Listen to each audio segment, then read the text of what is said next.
I think we got to start with the tech trade. I'm looking at the tech trade right now. The tech sector itself down about 7%. Chips down about 9% since those tariffs were put into place, underperforming the S&P.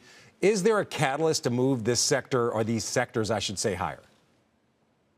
Well, I think we saw a catalyst this morning from TSMC's stellar results. I mean, we obviously already knew the revenue numbers were very strong from Q1, growing 40%. But the key for us was really the outlook.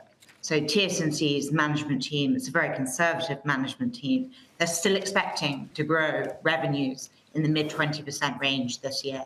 They're expecting AI accelerator revenues to double this year. And that long-term forecast for 40% CAGR of the AI accelerator revenue over 5 years is intact. Now, what we've seen in the share prices of a lot of these semiconductor AI infrastructure names is the complete reverse. It's as though this AI sort of trade, the structural growth engine, has not only slowed down, but ground to a halt. So we've seen over the last couple of weeks considerable opportunity to be topping up companies where we really feel that babies have been thrown out with the bathwater. So you feel the baby's been thrown out with the bathwater, but there are some genuine issues. I mean, you're mentioning this latest earnings report from TSMC with the outlook and what they expect, but expectations have changed quite a bit with the tariffs and some of the changes to policy. Also looking at a headline this morning on CNBC.com that China is now targeting U.S. services. That could potentially be another leg in this trade war, the idea of some type of tariff, if you will, on digital services and things like software, cybersecurity. Do you think that's priced into these sectors?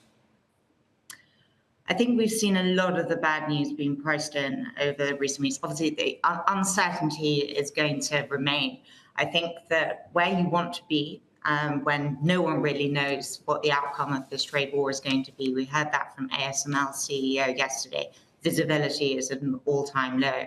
But where you want to be positioned, in our opinion, in those pockets of the market where we're seeing such strong secular growth that they've got both pricing power, but also are facing relatively inelastic demand. It's not good enough to just have high gross margins. You've also got to be seeing a significant demand-supply imbalance, because if you're a company that's got an order book that is pretty much full out for this year, even stretching out over the next 2-3 years, you're not going to see the same pressure on your top line. So TSMC is a good example of this. CoWoS is sold out capacity for 2026. NVIDIA, likewise, Blackwell, sold out for 2025. Customers aren't going to be pausing their orders here because otherwise they go to the back of the queue. There are numerous other companies that are tied to the tech trade that are in a similar situation. We even see this in some of the energy infrastructure, electricity equipment companies like GE Verona, whose order book sort of stretches out between 2028.